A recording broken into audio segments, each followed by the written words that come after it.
সকল প্রিয় ছাত্রছাত্রীরা, এডুইন্সের আরো একটি ভিডিওতে তোমাদের স্বাগতম। আমরা আজ একজন প্রিয় স্টুডেন্টের রিকোয়েস্টে দশম শ্রেণীর একটি গুরুত্বপূর্ণ অধ্যায় ঘনবস্তু সংক্রান্ত বাস্তব সমস্যা থেকে একটা নতুন অঙ্ক নিয়ে চলে এসেছি। তো প্রথমে প্রশ্নটা পড়ে নিচ্ছি, তারপর আমরা এটাকে সমাধান করব। তো প্রশ্নটি হলো, একটি নিরেট লম্ববৃত্তাকার লোহার দণ্ডের ভূমিতলের ব্যাসার্ধের দৈর্ঘ্য 32 সেমি এবং দৈর্ঘ্য 35 সেমি। দণ্ডটি গলিয়ে 8 সেমি দৈর্ঘ্যের ব্যাসার্ধ ও 28 সেমি উচ্চতা বিশিষ্ট কতগুলি নিরেট শঙ্কু তৈরি করা যাবে তা হিসাব করে লিখি। ধরো এইটা আমার একটা নিরেট লম্ববৃত্তাকার দণ্ড। লম্ববৃত্তাকার দণ্ড সবসময় কি আকৃতির হয়? চোঙাকৃতি হয়। এরকম থাকে, চোঙাকৃতি হবে। তাই বলে দিয়েছে ব্যাসার্ধের দৈর্ঘ্য 32 সেমি। তাহলে এইটুকুটা হচ্ছে ব্যাসার্ধ 32 সেমি। আর বলে দিয়েছে দৈর্ঘ্য মানে এটা উচ্চতা হিসাবে কাজ করবে। এটা হচ্ছে আমার দৈর্ঘ্য 28 সেমি, মানে এটাই 28 সেমি আর পুরোটা হচ্ছে 28 সেমি। 35।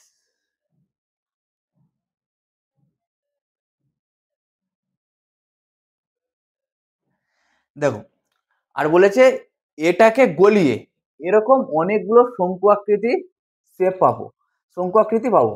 তাহলে নিরেট শঙ্কু পাবো। তাহলে কত বলেছে? তার 8 সেমি দৈর্ঘ্যের ব্যাসার্ধ। তাহলে আমার এইটা হচ্ছে 8 সেমি আর 28 সেমি উচ্চতা বিশিষ্ট। এইটা হচ্ছে 28 সেমি। তাহলে কি করতে হবে আমাদের? দেখো, এইটা গলিয়ে আমরা এইগুলো অনেকগুলো পাবো। তাহলে কতগুলো পাবো? ধরি এক্সট্রা পাবো, ধরে নেব। তাহলে কি হবে? এক্সট্রা শঙ্কুর টোটাল আয়তন ইকুয়ালস টু এই টোটালটার আয়তনটা ইকুয়েট করে দিলেই ওখান থেকে আমরা এক্স এর ভ্যালুটা পেয়ে যাব। তাহলে আমরা পেয়ে যাব কতগুলো নিরেট শঙ্কু পাওয়া যাবে।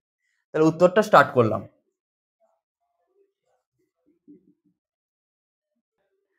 চলো তাহলে আমরা প্রথমে এটার আয়তনটা বার করে নিই। তাহলে নিরেট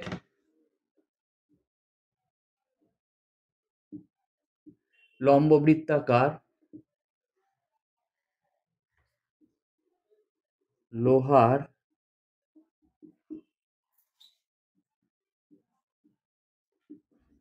দণ্ডের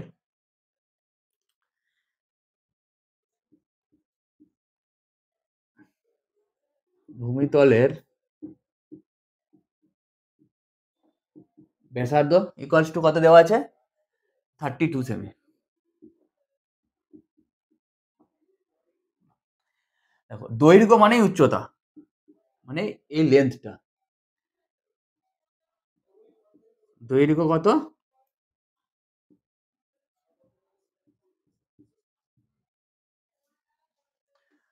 35 সেমি।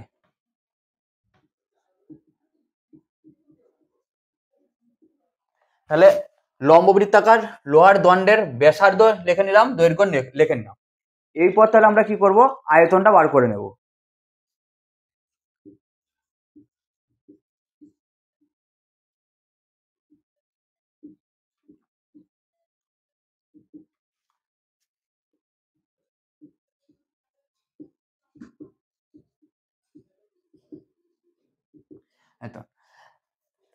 লম্ববৃত্তাকার দণ্ডটা কি আকৃতির আছে? চোঙাকৃতির। লম্ববৃত্তাকার চোঙাকৃতি। লম্ববৃত্তাকার এই চোঙের আয়তনের ফর্মুলা কি? পাই আর স্কোয়ার এইচ। তাহলে পাই আর স্কোয়ার এইচ ঘন সেমি। তাহলে আমরা ভ্যালুগুলো বসিয়ে দিচ্ছি। 22/7 মাল্টিপিল আর স্কোয়ার আছে, আরটা এখানে কত দেওয়া আছে? ব্যাসার্ধ 32 মাল্টিপিল দণ্ডটি দৈর্ঘ্য মানে উচ্চতা 35 ঘন সেমি। কতগুলো শঙ্কু পাবো ততগুলো শঙ্কুর আয়তনটা এর আয়তনের সঙ্গে ইকুয়াল করতে হবে। তাহলে আমরা ধরে নিলাম ওই দণ্ডটি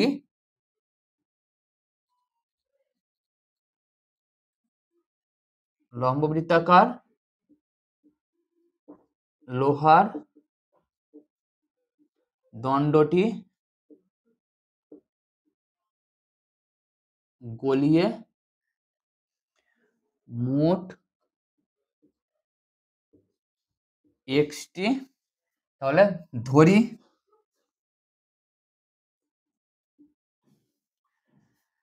নিরেট লম্ব বৃত্তাকার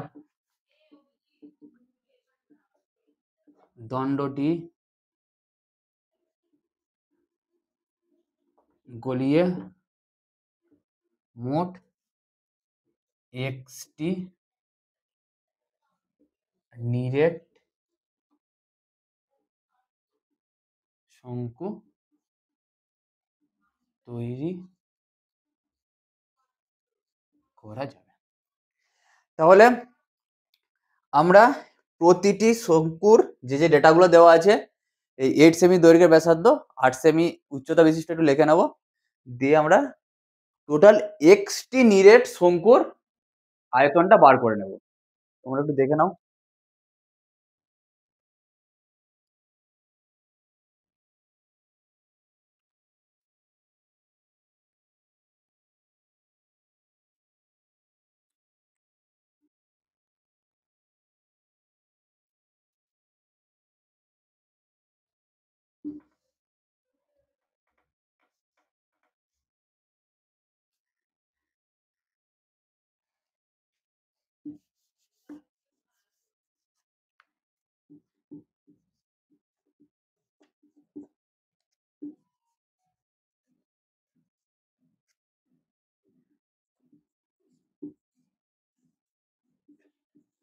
প্রতিটি নিরেট শঙ্কুর ব্যাসার্ধ ইকুয়াল টু 32 সেমি। প্রতিটি শঙ্কুর উচ্চতাও দেওয়া আছে, না সরি 8 সেমি দেওয়া আছে, 8 সেমি, আর উচ্চতা দেওয়া আছে 28 সেমি। হলো, তাহলে এক্সটি শঙ্কুর আয়তন আমরা বার করে নেব। তাহলে এক্সটি শঙ্কুর মোট আয়তন ইকুয়াল টু, তাহলে শঙ্কুর আয়তনের ফর্মুলা কি, 1/3 পাই আর স্কোয়ার এইচ। তাহলে আমাদের চেয়েছে এক্সটি শঙ্কু, তাহলে এক্স মাল্টিপিল করে দিতে হবে, এক্স মাল্টিপিল 1/3 পাই, আর স্কোয়ার মানে কত, 8 তার হোল স্কোয়ার, আর স্কোয়ার ইন্টু উচ্চতা হচ্ছে 28, আর এটা তাহলে ঘন সেমি। হলো, তাহলে আমরা একটি শঙ্কুর মোট আয়তন পেয়ে গেলাম, আর নিরেট যে চোঙাকৃতি দণ্ডটা ছিল তারও আয়তন পেয়ে গেছি। তাহলে এই এক্সটি শঙ্কুর টোটাল আয়তন আর এই দণ্ডটার আয়তন কি হবে আমরা ইকুয়াল করে নেব। তাহলে দেখো এখন আমরা এটা দেখে নাও, এই লাইনটাকে মুছে দেবো আর এই লাইনটাকে একবারে ইউজ করে নেব, কারণ এইটা আমাদের ইউজ করতে হবে।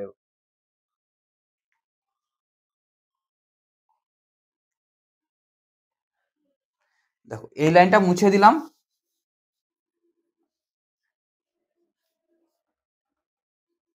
এই যে আগের ডেটাটা বার করেছিলাম এটা শর্তানুসারে আমরা ইকুয়াল করে দিচ্ছি, কার সাথে ইকুয়াল করব, এই টোটালটার সাথে ইকুয়ালটা করে নিচ্ছি।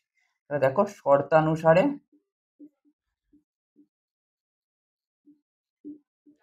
তাহলে এক্স মাল্টিপিল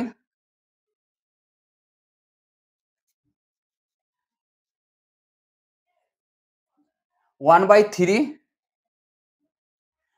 পাই ভ্যালু 22/7 বসালেও হবে না বসালেও হবে, মাল্টিপিল 8 তার হোল স্কোয়ার মাল্টিপিল 20। দেখো 22/7 27 ক্যান্সেল আউট হয়ে গেল, বাকি যা থাকবে লেফট সাইডে যা নিউমেরিক্যাল ভ্যালু আছে সব রাইট সাইডে নিয়ে চলে যাব। কি হিসাবে নিয়ে যাব? দেখো, যেগুলো মাল্টিপল আছে ডিভাইড হিসাবে, আর যেগুলো ডিভাইড আছে মাল্টিপল হিসাবে। আর 32 ওপরে তার হোল স্কোয়ার আছে, কি হবে? 32 মাল্টিপল 32, কারণ কাটাকুটি করতে আমাদের সুবিধা হবে। লিখে দিলাম। দেখো 1/3টা ডিভাইড হিসাবে আছে, এইদিকে যখন যাবে মাল্টিপল হিসাবে যাবে। 8 স্কোয়ার কি হিসাবে আছে? মাল্টিপল হিসাবে আছে, রাইট সাইডে কি হবে? ডিভাইড হিসাবে আসবে। কেন লিখলাম 8 তার হোল স্কোয়ার মানে 8 মাল্টিপল 8 মাল্টিপল 28। এরপরে দেখো আমরা কাটাকুটিগুলো করছি। 8 4 যা 32, 4 2 যা 8, 2 16 32, 4 7 28, 4 4 যা 16, 7 5 যা 35। তাহলে আমাদের কি কি রইল? 4 মাল্টিপল 5 মাল্টিপল 3, 3 ইকুয়াল টু কত হয়? 6। তাহলে এক্সটা আমরা কি ধরেছিলাম? যে কতগুলি নিরেট শঙ্কু তৈরি করা যাবে এই দণ্ডটা থেকে। তাহলে এক্স এর ভ্যালুটা আমাদের কত বেরিয়ে গেল? 60 বেরিয়ে গেল। তাহলে আমরা যে দণ্ডটা ছিল এই দণ্ডটা থেকে কতগুলো পাবো? 60টা নিরেট শঙ্কু তৈরি করতে পারবো। আমাদের উত্তরটা হয়ে গেল। আজকের ভিডিওটা এই পর্যন্ত। তোমাদের ভিডিওটি কেমন লাগলো অবশ্যই জানাবে। এছাড়াও তোমাদের যদি ঘনবস্তু সংক্রান্ত বাস্তব সমস্যা থেকে কোনো প্রশ্ন থাকে আমাদের কমেন্টে লিখবে, আমরা সেটার সমাধান পরবর্তী ভিডিওতে নিয়ে আসবো। এছাড়াও এইরকম আরও শিক্ষামূলক ভিডিও পেতে আমাদের ইউটিউব চ্যানেলটিকে সাবস্ক্রাইব করবে এবং ফেসবুক পেজটিকে লাইক ও ফলো করবে। ধন্যবাদ।